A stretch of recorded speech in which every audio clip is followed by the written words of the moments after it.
Hi there. So today I'm going to continue the journey working on my COVID case fatality rate report. I actually have adjusted this over the last couple of iterations. I'm just using Australian data now. So I do have a world report, but it just doesn't have the level of detail that I'm starting to develop with my Australian version. So sorry about that if you're in a different part of the world. So this is what it currently looks like. And so this recording is the 31st of July. And the next thing I want to do with this data is I want to better understand what's going on down here. So as you can see, we have this phase, which I've currently identified as starting on the 1st of June.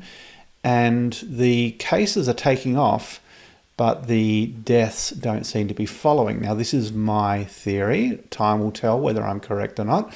My theory is that this is less fatal than this one. But it's becoming increasingly difficult for me to validate that because I'm really just using this sort of visual check. I'm just sort of looking at this July curve and I'm comparing it with this curve. And I'm looking for a better way to overlay that data. So that's what I'm going to do today. I'm going to try and basically turn this fatality chart that I've got here into small multiples so that I can compare the different phases with each other. So that's the journey I'm going on today. Now, before I do that, this is going to be quite a major change. So what I like to do when I'm about to make a major change to one of my production reports is I take a backup copy. So this is the one that we're working on, the CFR Australian Master. And here's a good tip. Even if you've got your report open, I just hit save. So save it. You'll notice that the date should update here. So it's 9:50 on the 31st. And then I can actually just Control-C, Control-V. I can actually take a copy of this report even though it's open. And then what I normally do is I just come here and just put the date in. So 3107. And if I'm working multiple iterations throughout the day, I normally put the time 0950, just something like that. And then once I've taken the copy, I just drop it into the archive. Now, the benefit of doing it this way is I've always got this sort of snapshot point in time copy that I can go back to. I know at what point in time I took that snapshot, and I actually don't have to close the production version of the report. And when I publish the production version of the report, it's always got the current active name. So that's the way I found out best to do this. All right, so let me create a new sheet, and I'm going to do, I need to repeat this chart here. So I'm just going to come over and copy this, I think. And I think I'm going to bring my slider as well. So I'll just multi-select like that. So Control-C, come over to my new page, which is way over here. I'll just paste that in. I've picked up my references. It's asking me, I don't want to sync. I might do that later on. So this is just R&D at the moment. So I'm trying to understand how I'm going to produce some small multiples using this data. Now, the problem I'm going to have when I try and overlay and compare the period starting from July 2020 with the period July 2021 is the dates on the axis are going to be my enemy now. So if you think about it, this event started sort of here, and then it was day 1, day 2, day 3, but I've got a unique date coded for that event. And when I come and try and compare it with this event here, I've got a different date. So I can't use the date on the axis to compare these two events. And so it occurs to me that what I actually need to do is I need a column in my calendar table that tells me what day is the current day of the current phase. So let me show you what I mean. If I jump over to my calendar table, so currently I have, if I'll just sort this by date, and you can see here that this is the first phase. So I've currently got the 1st of January as the first day of phase 1. Then this is the second day. This is the third day. I do have this day index, but this day index never resets. I need a column just like this index, but I need it to reset. So when I get to phase 2, I need to restart the numbering 1, 2, 3, 4, 5. Now this could be done inside the data model with a calculated column using DAX, but I prefer to do this work in Power Query. So I'm going to go and try and do this in Power Query. Now this is a little bit tricky. I have done this before, And I'm going to use one of my little tricks, which is to use the user interface to help me write the code, because frankly, I'm just not good enough in the M language to know how to write this myself. All right, so I have done this before, and I'm going to just have an attempt. So what I need to do, first of all, is I want to generate the code, the M code, that will create a list starting from 1 and basically increase forever. So I'm going to add a column, a index column starting from 1. When I do that, of course, I get an extra step, and this is the code that generates that index column. So this is the code that I need. So I'm going to copy that. I'll just Control C, and then I can delete that step. The next thing I need to be able to do is I need to execute that code for every phase. So the way to do that is I'm going to basically create a list of the phases. So I'm going to click on the phase, go to Home, Group By, and yes. So once again, I'm using the user interface. I'm going Group By, Phase, and I'm just going to take the default. I want to count how many rows there are in each phase. And when I do that, I get this column. So this looks right. I've got some phases here that don't have phase descriptor at all. I might go back and change that at some stage and perhaps change that to be none. And then this is telling me there's 152 days in the first phase, 153. But more importantly, this is the code that generates this table. So at the moment, what it does is it takes the previous step in my query, which is down here, inserted merge column. It then seems to create a column, which is phase. So that's this one here. And then this code generates the new column. It creates a column called count, as you can see here. And it says for each row in this table, so for each phase, count how many rows there are. Now, I do cover this in a lot more detail inside the Power Query Academy, so I'm not going to spend a lot of time on it here. But the point is that I'm going to replace this piece of code with the code that I copied into the clipboard. And so I will just paste my piece of code here. I got to get rid of this equal sign. So this is the code that I copied before. Now, when I copied the code before, it was directly referencing the previous step, this inserted merged column step. But in this case, because I'm iterating this entire piece of code for every row in this table, I need to replace this with that underscore character that was there before. As I said, I go in a lot more depth of this within the Power Query Academy. So another change that I have to make here is I have to replace this type with type table. Let's check that. And so then this will actually generate the table. All right, so let me go ahead, and now that I've done that, I can expand this new table and I won't take another copy of the phase. I need everything else, just not the copy of the phase. So here's the phase column, and now I've got all of that data. And now I'll just reset the data types. So transform, detect data type. And instead of calling this index, I'm going to call it day in phase. All right, so let's just jump over and have a look at that. So file, close and apply. That should load the new column up. And I'll jump back over here. So first of all, I'm going to turn this into a small multiple. So to do that, I'm going to grab the phase and move that into the small multiples. So now I've got the 4 phases. But because I have the date column here, I'm not getting the optimal use of my space. And so now I'm going to replace the calendar date with my day in phase as the shared axis. And now you can see that basically each of these small multiples has an x-axis which shows me the number of days into the phase. So now, as you can see, I'm able to compare the phases, the 4 phases. Okay, so the next thing I want to do is I just want to analyze these phases. So I'm just going to create a line chart and I'll bring the phase in as a legend and I'll bring the day in phase as an axis.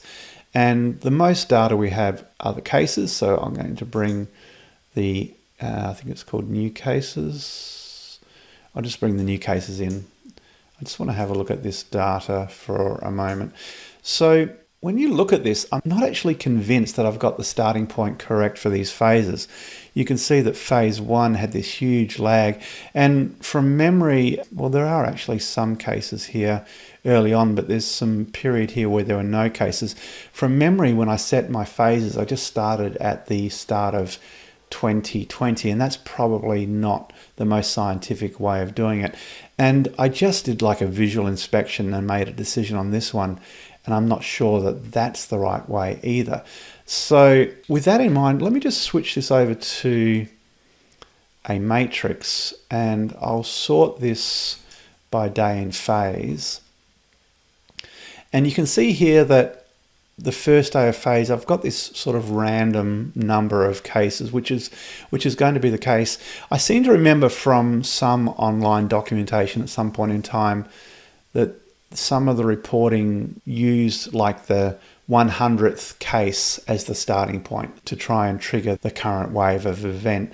Well, 100 cases is probably too many in my case. In fact, what I should do is I should swap this out with a cumulative cases so that I can see what's going on here. So you can see the total. So I mean, if I waited for 100 cases, it's quite well into the data, particularly with this phase 1. So what I think I might do is I'm just going to pick a point. So I'm going to say at the 10th case, once the 10th case is recorded, that's going to be when I start the phase. So this will be day 36 for this phase. So just to work that out, I'm going to swap this back out. I'll bring the dates back in. Maybe I'll bring the phase up this way. And so phase 1, when did it hit 10? So it was the 5th of February. So I'm going to go ahead now and just reset these phases. Perhaps I'll just do one so that you can see what I'm doing, but I'll do all 4 of them. All right, so I've just gone through that matrix and I've pulled out the dates at which 10 cases or more was first registered, and they're the dates. So they're the dates I'm going to apply to the 4 phases. If you remember in this report, I have to enter this data manually, and I did that, so I need to come back and edit the query. This is not something that can be adjusted by the end user, so this is more sort of a hard-coded piece of my report. So here's the phases, and here's my data entry point. So let me just come back here, and I'll just update this table with these data points, and then we'll move on. Okay, so I've gone ahead and changed those dates. I remember now when I set those dates, I pretty much arbitrarily picked the first day of the calendar month as the starting date. And it was pretty close, but now you can see that I've adjusted them. So let me go ahead and load up that new data, and then we'll go ahead and just see how this is affected. And I'll just turn this back to the same visual I had before. So I've got these blanks coming through. So I need a line chart. I need the phase on the legend. I need to remove that, and I need to bring my day in phase onto the axis. Okay, so I think at least I've now got some sort of objective measure. I think I should remove the cumulative cases and bring the new cases back in. Okay, so look, arguably it's right or it's wrong, but at least it's objective now. I have a clear approach that says once I've had 10 cases, then that's the trigger for a new phase, and that's the approach that I'm going to use. So I've now readjusted those phases.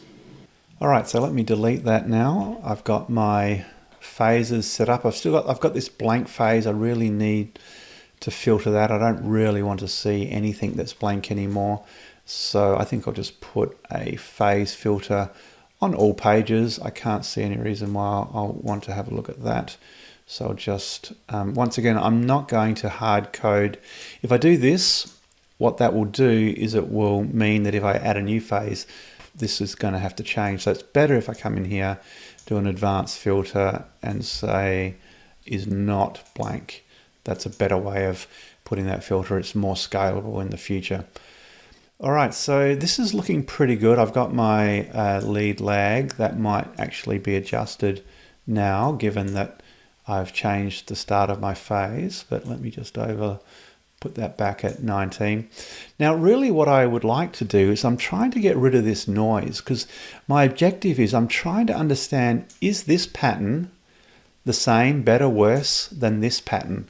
I'm not so worried about this one. This was very early on, but definitely I want to look at this phase 2 and compare it with phase 4. And it's a little bit difficult to see. It sort of looks to me like there's a bit of a pattern happening here where there are less deaths happening, but it's a bit hard to see. And I think part of the reason is because this noise, this is what's going to happen in the future. And I've got other ways to visualize what's going to happen in the future. For this small multiples, I'd just like to have a look at what's going on with up to this point in time, basically, which at this point, it's the 19-day lag into the current phase. So if I hover over this 19-day lag point, it looks like we're 42 days into the phase. And what I'd like to do is just see the deaths 42 days into the phase, because I think that'll help me visualize what's going on. I think I need a measure. So basically I've already got a measure that calculates the deaths, and it's working and it's meeting my requirements. What I need to do is selectively show or hide the deaths depending on whether we've reached this lag point. And so for the current phase, it's the active phase that I care about, we're in day 42. So I actually need to be able to detect what day are we in during the phase, so day 42. And once I know what day we're into the phase, then I can determine whether I show the data or not. All right, so this is going to be a little bit tricky. I'm going to set up a matrix because I'm going to need to check what I'm doing. And I'm going to create a new measure. And I think the first thing I need to do is I need to find out how far into the current phase, which is the last phase, am I at? And so, all right, so to work out what the last phase is, I really need to know what is the last date of data. If I know what the last date of data is, I can work out which phase that belongs to. So let me start there. So I think I've got a last date already. Let's just see.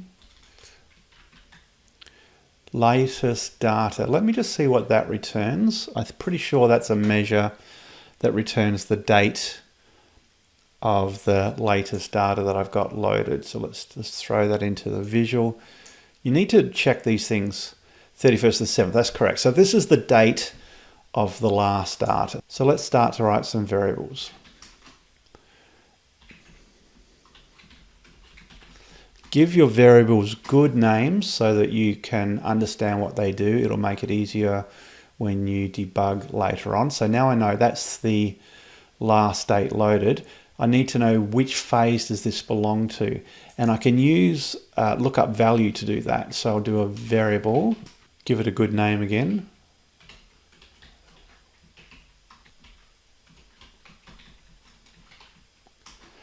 Full descriptive name. Okay, so lookup value, it's just like VLOOKUP, except it's back to front. So lookup value,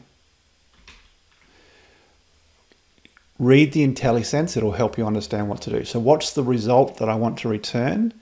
It's the phase. What column do you want to search in? Well, that would be the date. What's the value I want to search for? That's the last date loaded. So basically the way this works, it's opposite to VLOOKUP. It returns the phase.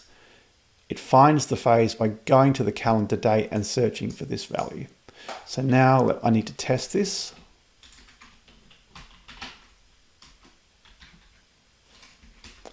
And let's see whether the answer is 4, of course, phase 4. So hopefully that will give me the correct answer. Okay, so now I know what the last phase is. The next thing I need to do is work out what day in the last phase. So I know we're in day 42, and this lead lag line is showing me the date, the point of which we have death data given consideration to this lead lag indicator. So what I really need to do is work out what that date is. And so the date, I'll call it the lag date, is the actual date, which is the last date loaded. And then I have to subtract that lead lag value. Here's that bug again, where you have the same table name as the measure name. It automatically adds the IntelliSense. So let's see if this tells me what the lag date is. I check everything. It's too hard to do it by trying to assume that you're right. I check everything before I move on. So the 12th of the 7th, 19-day lag, that sounds about right to me. So this is now telling me what day I'm at. Now that I know the date, I can use lookup value again to go and grab the days in the phase. So variable, and I'll call this day into phase. And this is for the last phase. And so once again, look up value.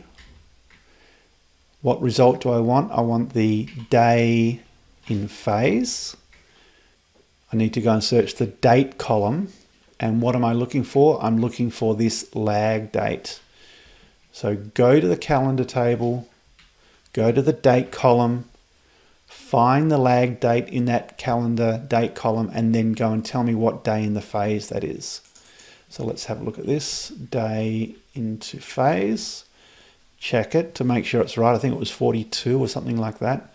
42, there we are. So now we know that based on the latest data and based on this lag slider, so if I change this, this is going to update, right?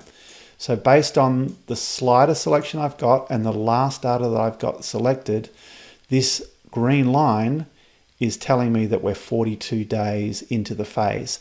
And so now what I want to do is I only want to show the deaths at that point in time.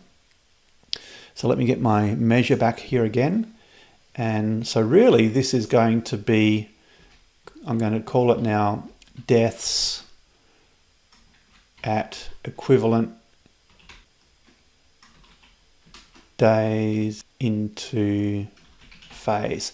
I think that's a good name.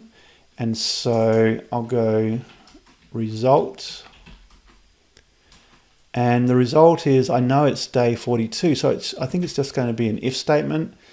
If the axis is less than or equal to 42, then show the data. So I need selected value of the day in phase.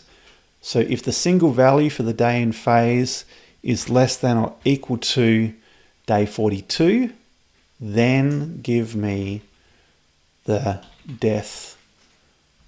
And there was a lag, new deaths lagged adjust, that's the one. And then return result. Let's see what that does. Okay, so now what I need to do is I need to add this new measure into my small multiples visual. So I'll take away the deaths lagged and I'll replace it with my deaths at the equivalent lag point. So I'm going to try and get the colors the same as before. So I'll come in here, come down to data colors, and this was a blue, more like that, I think. All right, so that's looking pretty good. I think what I'll do is I'll just tidy this up a little bit. I like this report. I want this to be part of my main report. So I'll just do a little bit of polish and then we'll wrap up. So after a little bit of polish, this is what I have. Now, I wasn't actually able to do exactly what I wanted to do. I tried to bring these two measures, the deaths at the equivalent days into phase and the new cases. I'd like these numbers to reflect up to the point where we're at now. So ideally just to see the total cases up until day 42 and then the same for the total deaths. But these measures are not working, and I just had a quick look, and the reason the measures are not working, in fact this one's in the wrong table, is that This measure relies on there being a filter. In this case, the filter is coming from the x-axis of my chart, and there'll be a single value on that filter, and then I use an if statement. So I actually need a different version of this formula in order for it to work here. And so I'm going to copy this, and I'll put it in the data table, which is probably where the other one should have been. I'll just paste the whole formula. And this can be, I'll just call it deaths to date into phase. And so what I need to do is I need to turn this part of the formula into a calculate function. So basically what it will do is it will first of all put a filter on the calendar in the phase being less than or equal to this previous calculation. So I'm going to change this, and so this will be calculate. I need this new death adjusted. So,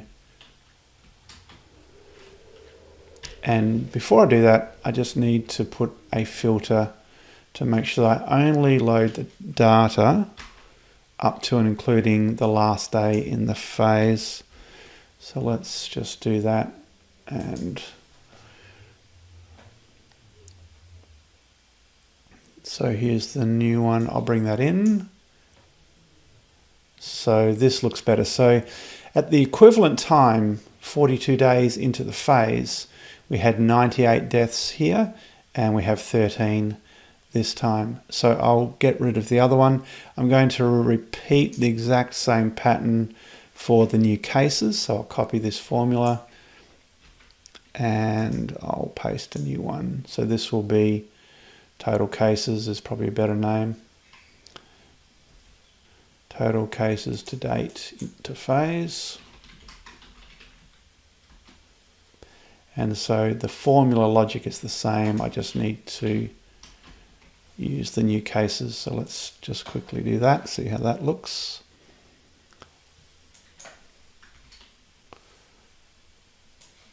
So we'll bring that one in and take out the new cases, swap them over.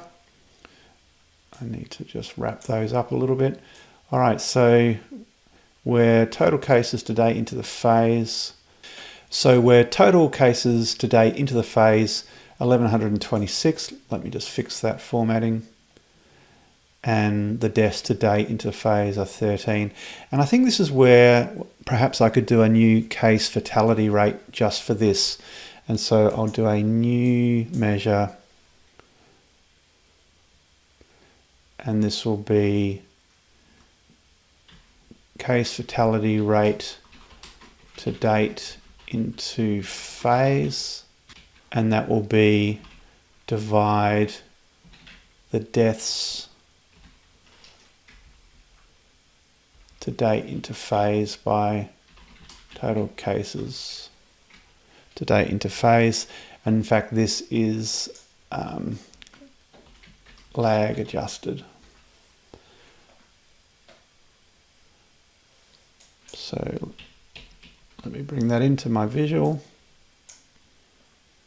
I need to do some formatting, of course.